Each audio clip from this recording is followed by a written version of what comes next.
Hablar del paciente quemado puede ser muy complicado, muy extenso a veces, las bibliografías se suelen contradecir en algunas cosas, pero es un tema muy importante ya que es una de las causas más frecuentes de urgencias en primer y segundo nivel, con una alta tasa de mortalidad, pero que si sabemos manejar estos pacientes adecuadamente, sus probabilidades de supervivencia mejoran exponencialmente. ¿Qué es lo primero que tenemos que saber?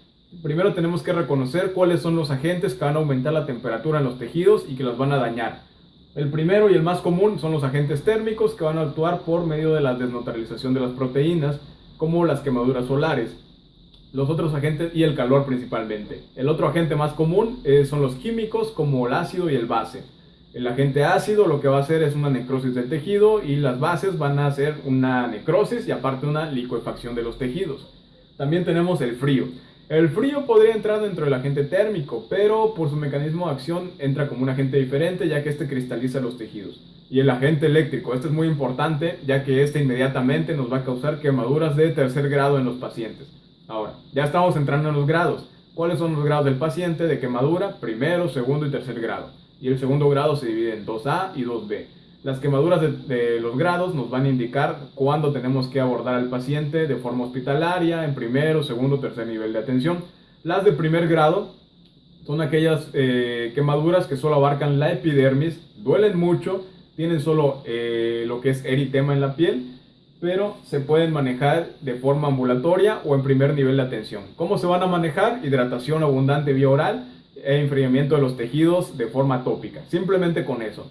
Las de segundo grado A sí abarcan menos del 20% de la superficie corporal quemada. Se manejan igual en primer nivel, de forma hidratación vía oral y con enfriamiento con abundantes líquidos en las zonas de la quemadura. Pero si las de segundo grado para adelante abarcan un 20% o más de la superficie corporal en quemadura, hay que abordar inmediatamente en segundo o tercer nivel de atención hospitalaria. ¿Qué es la diferencia entre una y otra? La de segundo grado A abarca la dermis superficial y la de segundo grado B, la dermis profunda. Ambas duelen. ¿Qué otra diferencia tienen? Que la diferencia de la segundo grado A nos va a dar flectemas. Esa va a ser su característica. Inmediatamente vemos un paciente que se quemó, que presenta flectemas, es una quemadura de segundo grado A, inmediatamente. Vemos que ese paciente no presenta flectemas, la quemadura es profunda, pero no abarca tejidos adiposos, ni músculo, ni nada, es una quemadura de segundo grado. Y por lo regular la de segundo grado B no va a doler tanto como la de grado A. Ahora, la de tercer grado nos va a abarcar lo que es hueso, músculo, órganos, y estas por lo regular no van a doler. En Europa hay otra clasificación de grado 4 que abarca órganos, pero aquí la tenemos clasificada dentro de la grado 3.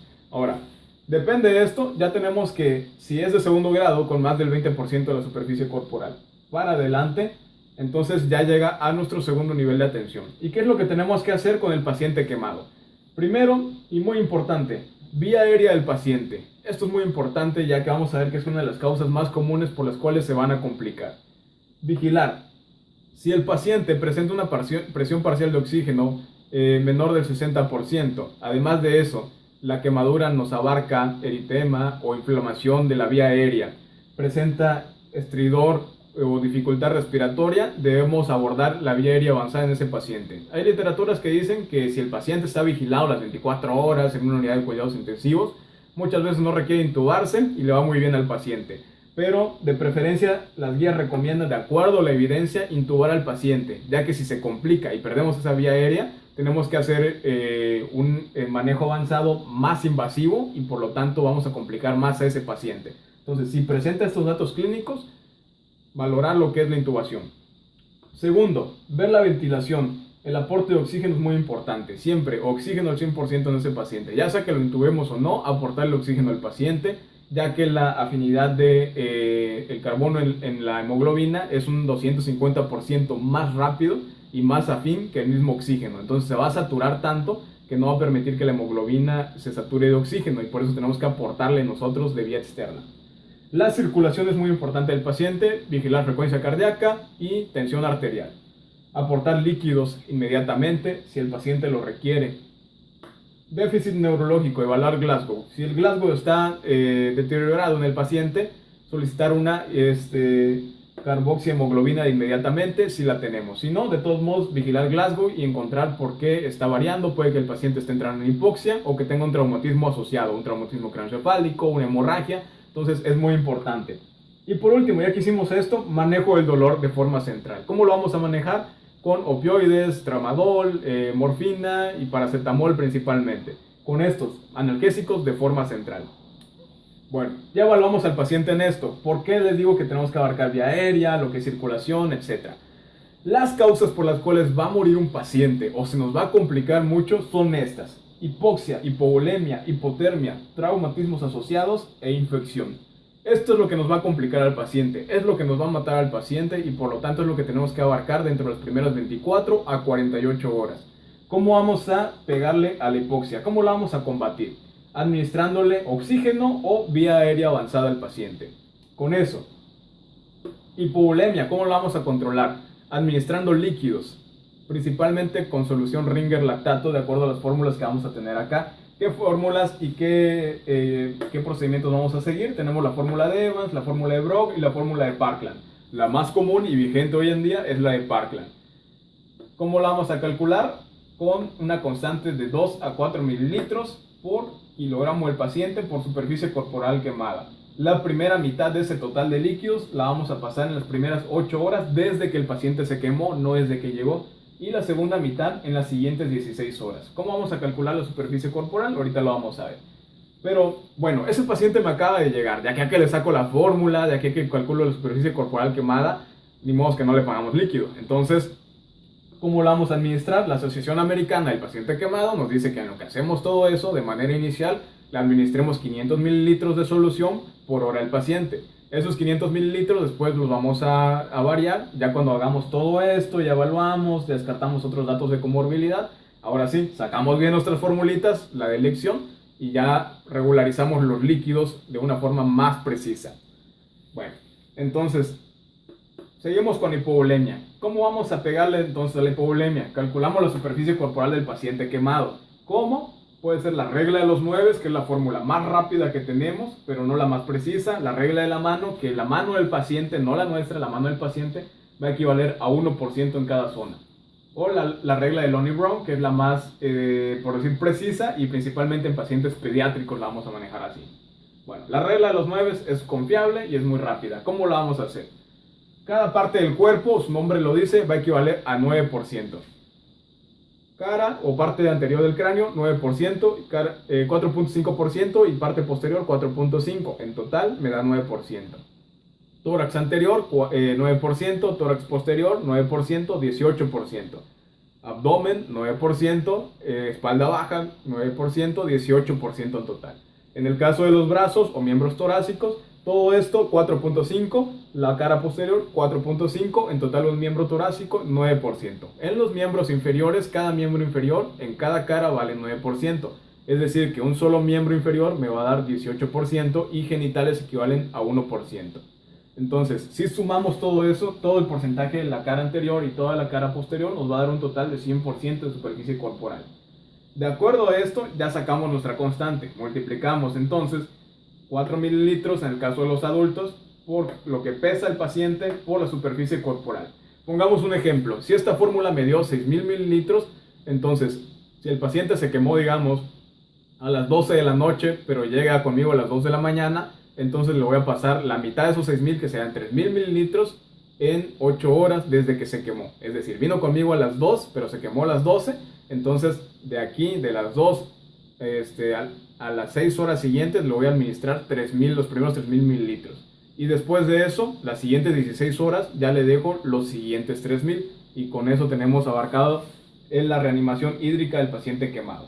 Entonces, ya le pegamos a la hipoxia, manejamos la vía aérea o aportamos oxígeno. La hipovolemia con la administración de líquidos de Ringer lactato preferentemente, la solución Harman.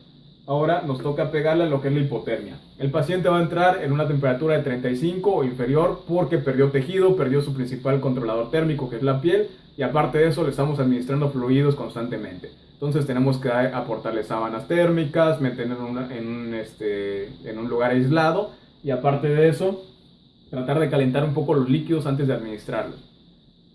Otra causa, traumatismos asociados. El paciente. A veces, muchas veces nos impresiona la quemadura y no nos fijamos en que probablemente tiene un TCE asociado por la explosión, tal vez salió volando, se golpeó la cabeza o se lesionó algún vaso importante. Entonces es importante también verificar traumatismos asociados y que no sean causa de una morbilidad en este paciente. Si lo son, si hay un deterioro neurológico, hay un TCE asociado o otra cosa, abordarla inmediatamente también. Y la otra causa, que ya viene un poquito después de todas estas, una infección, una sepsis o la respuesta inflamatoria sistémica. ¿Qué tenemos que manejar acá? No se recomienda dar antibióticos hasta que tengamos datos de infección. Y la respuesta inflamatoria, hacer desgradamiento de tejidos oportunos, fasciotomías, liberar siempre el espacio para que el tejido pueda liberarse adecuadamente y poder prevenir lo que es respuesta inflamatoria e infección en estos pacientes. ¿Cómo lo vamos a controlar? Aislando inmediatamente al paciente, manteniendo medidas de asepsia, antisepsia, irrigar adecuadamente líquidos estériles a los tejidos dañados y con eso. ¿Qué crema se recomienda dar? Pues ya depende de la clínica de heridas, lo que son cremas con sulfadecina de plata, etc. Pero preferentemente irrigación de líquidos estériles. Con eso le ayudamos bastante al paciente. Entonces ya le pegamos a la hipoxia, ya le pegamos a la hipovolemia, ya le pegamos a la hipotermia, a los traumatismos asociados, a los datos de infección o de respuesta inflamatoria. Ojo acá en respuesta inflamatoria, una duda muy común. Perdió sangre el paciente, ¿tengo que administrarle hemoderivados? Las guías no recomiendan administrar hemoderivados en las primeras 48 horas, ya que esto puede aumentar el riesgo de respuesta inflamatoria. Después de las 48 horas que ya estabilizamos al paciente, se le puede administrar hemoderivados, pero a consideración. Entonces ya le pegamos a todas estas cosas de mortalidad del paciente, vigilar las primeras 24 o 48 horas, ahora sí, derivar a un servicio de cirugía y cirugía plástica de ser necesario. Si fue una quemadura de segundo grado pero extensa, entonces realizar lo que son lavados quirúrgicos, pero después de las 48 horas. Antes de eso no se recomienda porque si se administra anestesia en el paciente, el riesgo quirúrgico y todo, va a perjudicar en lo que es la hipovolemia, la hipoxia del paciente y aumentar los riesgos de morbilidad. Ya pasaron 48 horas, fue quemadura de tercer grado, entonces llamar a cirugía plástica. Ahora sí, hacer injertos de piel. Con eso abordamos completamente al paciente, le pegamos a los datos de morbilidad, lo evaluamos adecuadamente, calculamos los líquidos perfectamente. Entonces, ahora sí, ya podemos desbridar, mandarlos a cirugía o cirugía plástica. ¿Cómo se va a calcular los líquidos en pacientes pediátricos y la administración de líquidos? Cambia un poquito, eso lo vamos a ver en otro video. Por el momento, con esto es suficiente para abordar adecuadamente al paciente quemado y aumentar sus probabilidades de mejoría. Si les gustó el video, no olviden compartirlo. Si tienen alguna duda de acuerdo a las fórmulas de Parkland o a su abordaje, déjenlo en los comentarios.